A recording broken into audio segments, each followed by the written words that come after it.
அன்பின் பிதாவே, இந்த காலை வேலைக்கா உமக்கு நன்றி செலுத்துகிறோம். ஆண்டவரே, உம்மை துதிக்கிறோம், ஸ்தோத்தரிக்கிறோம், நன்றி செலுத்துகிறோம். ஆண்டவரே, இம்மட்டும் நாங்க நிர்மூலமாகாதிருக்கிறது உம்முடைய சுத்த கிருபை. அந்த கிருபைக்காக உமக்கு நன்றி செலுத்துகிறோம். எங்களை அதிகமாய் நேசிக்கிற தகப்பனே, உம்மை துதிக்கிறோம், ஸ்தோத்தரிக்கிறோம்.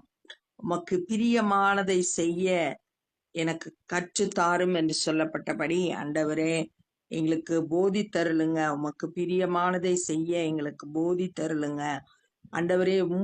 உம்மை ஆண்டவரே சார்ந்து வாழ கிருபை தாரும். இந்த நாளின் வேத தியானத்தை எங்களுக்கு ஆசீர்வதித்து தாங்க. நீங்க எங்க கூட பேசுங்க. நேசிக்கிற இயேசு கிறிஸ்துவின் இனிய நாமத்தில் கேட்கிறோம் பிதாவே, ஆமென். ரோமர் 9வது அதிகாரம் 15வது வசனம். அவர் மோசேயை நோக்கி, எவன் மேல் இரக்கமாயிருக்க சித்தமாயிருப்பேனோ அவன் மேல் இரக்கமாயிருப்பேன், எவன் மேல் உருக்கமாயிருக்க சித்தமாயிருப்பேனோ அவன் மேல் உருக்கமாயிருப்பேன் என்றார். தேவன் மோசேயை பார்த்து, யார் மேல இரக்கமா இருக்கணும்னா இரக்கமா இருப்பேன் அப்படின்னு சொல்லிட்டு தன்னுடைய சித்தத்தின்படி செயல்படுறத சொல்லியிருக்காரு. இது யாத்ராகமம் 33வது அதிகாரம் 19வது வசனத்துல சொல்லியிருக்கு. ஆகியால் விரும்புகிறவனாலும் அல்ல, ஓடுகிறவனாலும் அல்ல, இறங்குகிற தேவனாலே ஆகும். ஒருத்தரோட விருப்பத்தினால காரியங்கள் நடக்காது. ஒருத்தர் செயல்படுறதுனால ஓடுறதுனால காரியம் வாய்க்காது. இறங்குகிற தேவனாலே ஆகும்.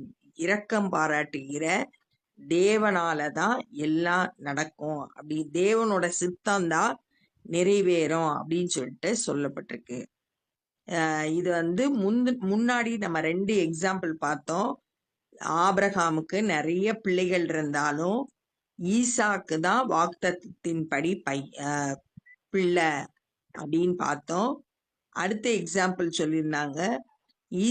ஈசாக்கு ரெபேக்காலுக்கு 2 பிள்ளைகள் இருந்தாலும் தேவன் யாக்கோபை சிநேகித்து ஏசாவை வெறுத்தேன் அப்படின்னு சொல்லிட்டு சொல்றாரு. அவருடைய அழைப்பை குறித்து அங்க பாக்குறோம். எந்த ஒரு செயல் செய்கிறதுனால அந்த அழைப்பு உண்டாகல, அது தேவனுடைய தெரிந்து கொள்ளுதலின்படி அந்த அழைப்பு கொடுக்கப்படுது அப்படின்றது. தேவனோட சித்தத்தின்படி எல்லா காரியமும் செயல்படுகிறது. நம்மளோட விருப்பமோ நம்ம செயல்படுறதுனாலயோ அதுல எந்த மாற்றமும் ஏற்படாது. அதே மாதிரிதான் ரட்சிப்பும் நம்ம எதையும் செய்து ரட்சிப்பை பெற்றுக்கொள்ள முடியாது. தேவன் நம்ம மேல இரக்கம் வச்சு அவருடைய கிருபையினால நமக்கு ரட்சிப்பை கொடுக்கிறாரு.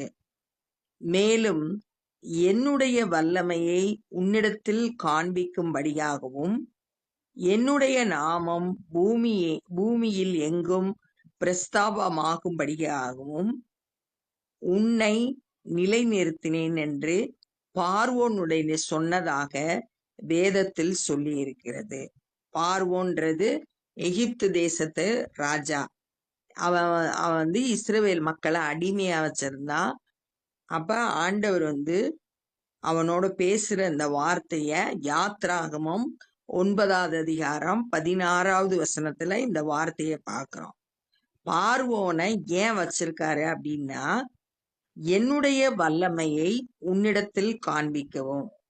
தேவன் தன்னுடைய வல்லமைய பார்வோனுக்கு காட்டணுன்றதுக்காகவும், என்னுடைய நாமம் பூமியில் எங்கும் பிரஸ்தாபமாகும்படிக்கும், கர்த்தருடைய நாமம் இந்த பூமி முழுவதும் உயர்ந்திருக்கும்படியாகவும் பார்வோனை நிலைநிறுத்துகிறார். எதிரி பார்வோன். ஆனா அந்த பார்வோனை எதுக்கு வச்சிருக்காருன்னா, தன்னோட வல்லமைய காட்டுறதுக்காகவும் இந்த உலகம் முழுவதும் அவருடைய நாமம் உயர்ந்திருக்கும்படியாகவும் வைத்திருக்கிறார். நம்மளோட வாழ்க்கையிலும் கூட சத்துருக்களை மூலம், எதிரிகள் மூலம் கஷ்டங்களை அனுபவிக்கும் போது, அல்லது கடினமான பாதை வழியா கடந்து செல்லும் போது, அந்த பிரச்சனைகள் மத்தியில நம்ம தேவனோட வல்லமைய அறிந்து கொள்றோம். அவர் நம்ம கூட இருக்கிறான்றத தெரிந்து கொள்றோம். நம்ம 8வது அதிகாரம் 28வது வசனத்துல கூட பார்த்தோம். அவருடைய தீர்மானத்தின்படி அழைக்கப்பட்டவர்களாய் அவரிடத்துல அன்பு கூறுகிறவர்களுக்கு சகலமும் நன்மைக்கு ஏதுவாக நடைபெறுகிறது அப்படின்னு சொல்லிட்டு சொல்லப்பட்டிருக்கு. இந்த பார்வோனை கூட எதிரியான ராஜாவாகிய பார்வோனை கூட கர்த்தர் நிலைத்திருக்க பண்ணினது தன்னுடைய வல்லமையை காட்டவும் பூமியில அவருடைய நாமம் பிரஸ்தாபப்படுத்தும்படியா வைத்திருக்கிறார் அப்படின்னு சொல்லிட்டு கற்றுக்கொள்ளுகிறான். ஆதலால் எவன் மேல் இரக்கமாயிருக்க சித்தமாயிருக்கிறனோ அவன் மேல் இரக்கமாயிருப்பார். எவனை கடினப்படுத்த சித்தமாயிருக்கிறாரோ அவனை கடினப்படுத்துவார். யார் மேல இரக்கம் காட்டணும் தேவன் சித்தம் வச்சிருக்காரோ அவன் மேல இரக்கம் காட்டுவார். அடுத்து எவனை கடினப்படுத்த சித்தமாய் இருக்கிறாரோ அவனை கடினப்படுத்துவார் அப்படின்னு சொல்லியிருக்கு. இது பார்வோனை இருதயத்தை கடினப்படுத்தினார் அப்படின்னு சொல்லிட்டு யாத்ராகமம் இன்னும் நிறைய இடத்துலயும் வாசிக்கலாம். ஒரு இடம் நான் சொல்றேன். யாத்ராகமம் 7வது அதிகாரம் 13வது வசனத்துல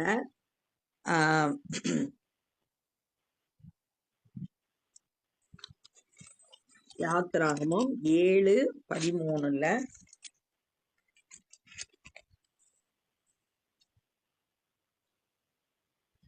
கர்த்தர் சொல்லி இருந்தபடி பார்வோனின் இருதயம் கடினப்பட்டது, அவர்களுக்கு செவி கொடாமல் போனான் அப்படின்னு சொல்லிட்டு சொல்லப்பட்டிருக்கு.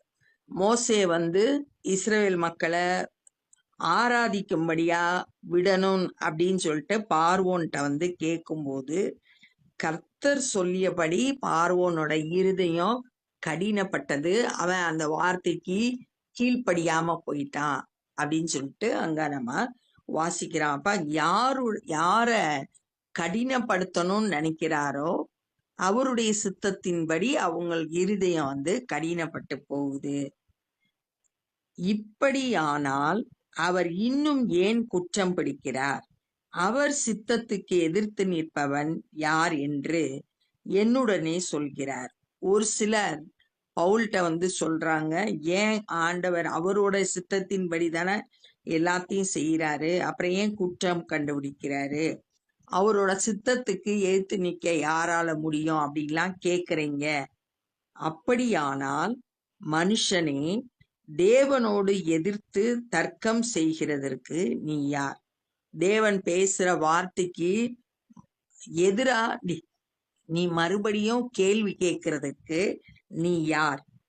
உருவாக்கப்பட்ட வஸ்து உருவாக்கினவனை நோக்கி நீ என்னை ஏன் இப்படி உருவாக்கினாய் என்று சொல்லலாமா?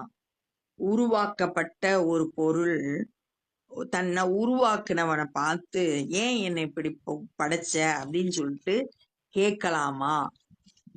மிதியுண்ட ஒரே களிமண்ணாலே குயவன் ஒரு பாத்திரத்தை கனமான காரியத்திற்கும் ஒரு பாத்திரத்தை கனவீனமான காரியத்திற்கும் பண்ணுகிறதற்கு மண்ணின் மேல் அவனுக்கு அதிகாரம் இல்லையோ?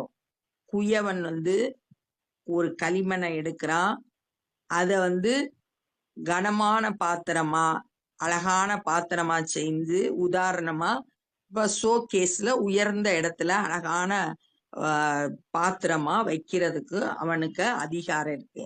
அதே நேரத்துல அதே களிமண்ணை வச்சு இன்னொரு பாத்திரம் செய்யறான், அது கனவீனமான காரியத்துக்கு, இப்ப வேஸ்ட் போட்டு வைக்கிறதுக்கு வீட்டை விட்டு வெளியே அந்த பாத்திரத்தை கொண்டு போய் வச்சிடறாங்க.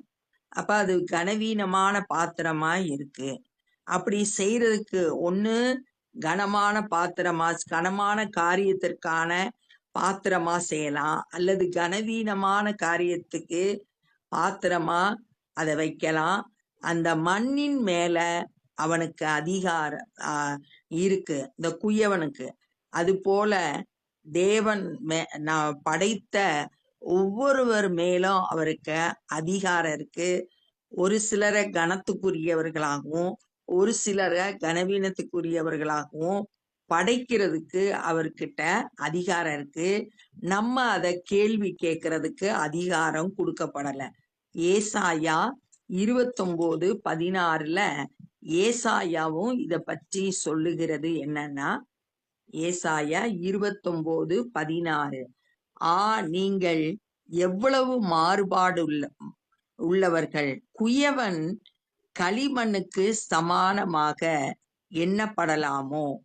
உண்டாக்கப்பட்டது தன்னை உண்டாக்கினவரை குறித்து அவர் என்னை உண்டாக்கினதில்லை என்றும், உருவாக்கப்பட்டது தன்னை உருவாக்கினவரை குறித்து அவருக்கு புத்தி இல்லை என்று சொல்லத்தகுமோ? அவரை கேள்வி கேட்க முடியுமா அப்படின்னு சொல்லிட்டு அங்க சொல்லப்பட்டிருக்கு. அப்படி நம்ம கேட்கறதுக்கு உரிமை இல்லை. அவருக்கு தான் எல்லாம் செய்யறதுக்கு உரிமை இருக்கு. தேவன் தமது கோபத்தை காண்பிக்கிறதற்கும் தமது வல்லமையை தெரிவிக்கிறதற்கும், ஆண்டவர் தன்னோட கோபத்தை வெளிப்படுத்துறதுக்கு அல்லது தன்னுடைய வல்லமையை வெளிப்படுத்துறதுக்கு தாம் மகிமைக்காக எத்தனமான கிருபா பாத்திரங்கள் மேல் தம்முடைய மகிமையின் ஐஸ்வர்யத்தை தெரியப்படுத்தவும் சித்தமாய், கிருபா பாத்திரம் தன்னுடைய கிருபையை பெற்றுக்கொள்றதுக்கான பாத்திரத்தின் மேல தம்முடைய மகிமையின் ஐஸ்வர்யத்தை தெரியப்படுத்த அவருக்கு சித்தமாய் இருக்கிறது. அழிவுக்கு எத்தனமாக்கப்பட்ட கோபாக்கினை பாத்திரத்தின் மேல், அழிவுக்கு ஆயத்தமாயிருக்கிற கோபாக்கினையின் பாத்திரம் தண்டனை பெறக்கூடிய ஒரு பாத்திரமாயிருந்தா அதன் மேல மிகவும் நீடிய சாந்தத்தோடு பொறுமையாயிருந்தாரானால் உனக்கென்ன? நீடிய சாந்தத்தோடு பொறுமையா காத்திருக்காரு. மனம் திரும்பும்படியா, தண்டனைக்குரியவர்கள் மனம் திரும்பி ரட்சிப்பை பெற்றுக்கொள்ளும்படியா பொறுமையோடு காத்திருக்கிறாரு. அது உனக்கு என்ன? அவர் யூதரிலிருந்து மாத்திரமல்ல, புறஜாதிகளிலிருந்தும் நம்மை அழைத்திருக்கிறாரே. தேவன் யூதர்களை மாத்திரம் அழைக்கல, புறஜாதியிலிருந்தையும் ஜனங்களை அழைத்திருக்கிறார். அவருடைய பிள்ளைகளாகும்படி தெரிந்தெடுத்திருக்கிறார், அழைத்திருக்கிறார். அப்ப இந்த நாள்ல நம்ம என்னெல்லாம் கற்றுக்கொண்டோம்னா, மோசேட்ட ஆண்டவர் சொல்றாரு, யார் மேல இரக்கமாய் இருக்கணும்னோ அவன் மேல நான் இரக்கமாய் இருப்பேன். விரும்புகிறவனாலும் அல்ல, ஓடுகிறவனாலும் அல்ல, தேவனாலே இறங்குகிற தேவனாலே எல்லாம் ஆகும்ன்றத சொல்லியிருக்காரு. பார்வோனை பார்த்து, நான் உன்னை நிலைநிறுத்துறேன் எதுக்காகனா என்னுடைய வல்லமையை காட்டுறதுக்காகவும் பூமியில என்னுடைய நாமம் பிரஸ்தாபம் ஆகும்படியா உன்னை நிலைநிறுத்திருக்கிறேன் அப்படின்னு சொல்றாரு. யார் மேல இரக்கமாய் இருக்கணும் சித்தமாய் இருக்கிறாரோ அவன் மேல இரக்கமாய் இருப்பார். யாரை கடினப்படுத்தணும்னு நினைக்கிறாரோ அவங்கள கடினப்படுத்துவாங்க. இருதயம் கடினப்படுத்தினா கீழ்ப்படிய முடியாது, கர்த்தருடைய வல்லமைய அறிந்து கொள்ள முடியாது. கண்கள் குருடாயிரும், காது கேட்காது. அப்படிப்பட்ட கடின இருதயத்தை ஆண்டவர் கொடுத்துரு, யாருக்கு கொடுக்கணுமோ அவங்களுக்கு கொடுத்துறாரு. அதுக்கப்புறம் பவுல் கேட்கிறாரு, அப்படி இருந்தா நீ தேவனுக்கு எதிரா கேள்வி கேட்க முடியுமா? உருவாக்கப்பட்ட நீ உருவாக்குனவரை பார்த்து என்னை ஏன் இப்படி உருவாக்கினீர் அப்படின்னு சொல்ல முடியாது. அவருக்கு எல்லா உரிமையும் இருக்கு. அவர் குயவன். எப்படி ஒரு களிமண்ண கனத்துக்குரிய பாத்திரமாகவோ அல்லது கனவீனமான பாத்திரமாவோ செய்யறதுக்கு அவனுக்கு அதிகாரம் இருக்கோ, அது போல தேவன் ஒவ்வொருவரையும் படைக்கிறதுக்கு அதிகாரம் அவருக்கு இருக்கு. எப்படி அவர் விரும்புகிறாரோ அது மாதிரி நம்மளை படைத்திருக்கிறார். அவர் கோபத்தை காட்டுறதுக்கும் தம்முடைய வல்லமையை தெரிவிக்கிறதுக்கும் அவருக்கு உரிமை இருக்கு. கிருபா பாத்திரத்தின் மேல தம்முடைய மகிமையின் ஐஸ்வர்யத்தை தெரியப்படுத்துறாரு. கோபாக்கினையின் பாத்திரத்துக்கு நீடிய சாந்தத்தோடு பொறுமையா இருந்து மனம் திரும்பும்படி காத்திருக்கிறாரு. அதனால நம்ம தேவனுடைய சித்தத்தை கேள்வி கேட்க முடியாது. அவர் யூதர்ல இருந்து மாத்திரம் அழைக்கல, புறஜாதிகள்ல இருந்தும் ஜனங்களா அழைத்திருக்கிறார் அப்படின்னு சொல்லிட்டு இந்த நாள்ல நம்ம தியானிச்சோம். இப்ப நம்ம ஜெபம் பண்ண போறோம். அன்பின் பிதாவே, இந்த நாள்ல நாங்க கற்றுக்கொண்ட இந்த வேத பகுதிக்காய் நன்றி செலுத்துகிறோம். ஆண்டவரே, விரும்புகிறவனாலும் அல்ல, ஓடுகிறவனாலும் அல்ல, இறங்குகிற தேவனாலே ஆகும் என்று சொல்லப்பட்டிருக்கிறது. எங்களுடைய வாழ்க்கையில கூட எல்லாம் உம்முடைய சித்தத்தின்படி நடைபெறுகிறது. நாங்க ஏன் கேள்வி கேட்காம உம்முடைய சித்தத்துக்கு எங்களை அர்ப்பணித்து இந்த ஆண்டவரே வாழ்க்கையில உமக்கு சாட்சியாய் வாழ எங்க ஒவ்வொருவருக்கும் கிருபை தந்து வழி நடத்தும்படியாய் ஜெபிக்கிறோம். எங்களை ஆண்டவரே உம்முடைய சித்தத்தின்படி ஆண்டவரே படைத்திருக்கிறீர், வழி நடத்துகிறீர். ஆண்டவரே எங்களை போதிக்கிறீர். உம்முடைய கரத்துல எங்களை முற்றிலுமாய் தாழ்த்தி அர்ப்பணிக்கிறோம். ஆண்டவரே ஸ்தோத்திரம். ஏனென்று கேட்கிறதற்கு எங்களுக்கு உரிமையை நீர் கொடுக்கவில்லை. அதை அறிந்தவர்களாய் ஆண்டவரே நாங்க விழிப்புள்ளவர்களாய் காணப்பட கிருபை செய்யுங்க.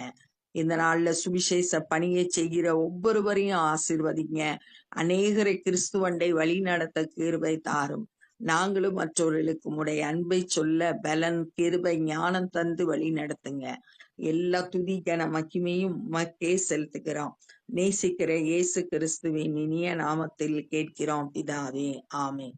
என் ஆத்துமாவே கர்த்தரை ஸ்தோத்திரி, என் முழு உள்ளமே பரிசுத்த நாமத்தை ஸ்தோத்திரி. என் ஆத்துமாவே கர்த்தரை ஸ்தோத்திரி, கர்த்தர் செய்த சகல உபகாரங்களை மறவாதே. ஆமென். God bless you.